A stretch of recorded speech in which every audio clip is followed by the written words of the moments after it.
Hello बच्चों, welcome to Hindi पाठशाला। आज हम पढ़ेंगे तुलसीदास के पद, जिसके लेखक है तुलसीदास। दुलह श्री रघुनाथ बने दुलही सिय सुंदर माही, मंदिर माही गावती गीत सबे मिले सुंदर वेद जुआ जुरि विप्र पढ़ाही।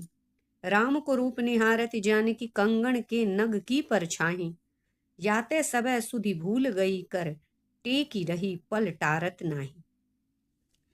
प्रस्तुत पद गोस्वामी तुलसीदास द्वारा रचित गीतावली के बाल्यकांड से ली गई है। इसमें कवि ने राम के विवाह का वर्णन किया है। कवि का कहना है कि श्री रामचंद्र दूल्हा बने हैं और दुल्हन सीता जी बनी है।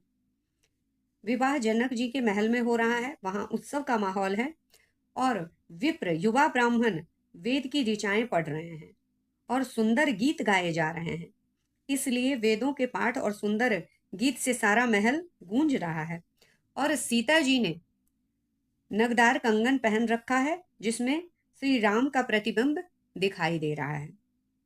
इससे सीता जी ध्यान से राम जी के प्रतिबिंब को देख रही हैं।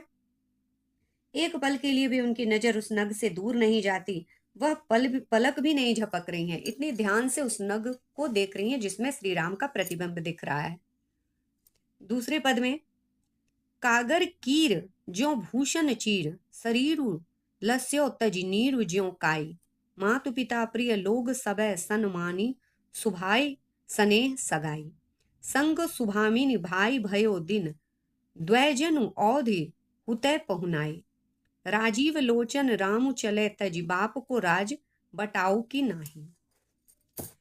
कवि तुलसीदास जी वनवास जाते समय श्री राम ने तुलसीदास जी कहते हैं कि श्री राम ने वनवास जाते समय अपने राजसी वस्त्र और आभूषण तोते के पंख के समान त्याग दिए थे। कागर का अर्थ होता है पंख और कीर का अर्थ होता है तोता। तो अपने आभूषण और वस्त्र को जैसे तोता अपने पंख त्याग देता है, वैसे ही उन वस्त्रों को त्याग दिया था प्रभु श्री राम ने। जिस प्रकार तोता अपने पंखों को त्याग कर सुंदर रूप धारण करता है, उसी तरह श्री राम का शरीर सफेद वस्त्र से सुशोभित हो रहा था। उनका शरीर उसी भांति शोभा दे रहा था जैसे काई के हट जाने पर जल साफ और स्वच्छ प्रतीत होता है। जब जल में काई बैठ जाती है तो जल स्वच्छ नहीं, देखने में स्वच्छ नहीं लगता, मैला लगता है, और वही काई जब हट जाती है तब जल अत्यंत स्वच्छ दिखाई पड़ता है। कमल के समान नेत्रों वाले श्री राम अपनी पत्नी सीता और अपने भाई लक्ष्मण को अपने साथ लेकर अयोध्या नगरी से ऐसे चले गए जैसे वे वहां 2 दिन के ही मेहमान हो। अपने पिता का राजमहल छोड़कर राम सीता को लेकर और लक्ष्मण को लेकर ऐसे चले गए जैसे वह 2-3 दिन के ही मेहमान हो, वहां हमेशा के लिए नहीं हो। जाऊं कहां तज चरण तिहारे, काको नाम पतित पावन जग के ही अति दीन प्यारे। कौने देव बराई विरद हित, हटि हटि अधम उधारे। खग मृग व्याध पाषाण विटप जर, जवन कवन सुर तारे। देव दनुज मुनि नाग मनुज सब, माया विवश विचारे। तिनके हाथ दास तुलसी प्रभु, कहाँ अपु नपो हारे। कवि श्री राम से प्रार्थना करते हैं और कहते हैं कि हे प्रभु, मैं आपके चरणों को छोड़कर कहाँ जाऊं, जाऊं कहाँ तज चरण तिहारे। आपके चरणों को छोड़कर कहाँ जाऊं।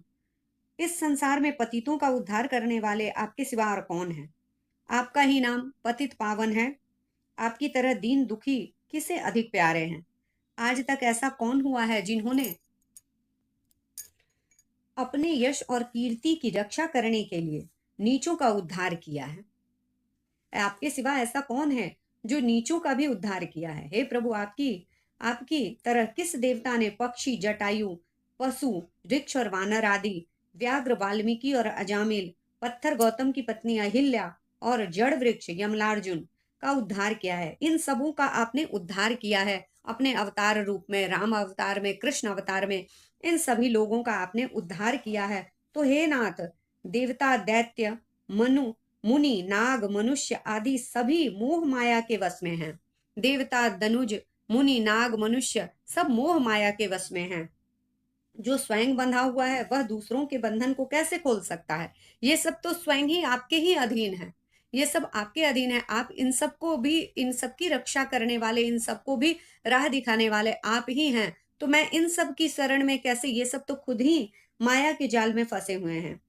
तो मैं तो दूसरों को ये माया के जाल से कैसे निकाल सकते हैं? तो इसलिए मैं आपका ही दास हूँ, आपके सिवा मैं किसी और के आगे नहीं हार सकता, मैं किसी और के आगे नतमस्तक नहीं हूँ, आप ही मेरे इष्ट हैं, मैं आपके आगे आपके चरणों को छोड़कर कहीं नहीं जाना चाहता। इसके साथ ये पाठ खत्म होता है बच्चों। पसंद आया हो तो दोस्तों के साथ शेयर कीजिएगा, लाइक और सब्सक्राइब कीजिएगा। Thank you.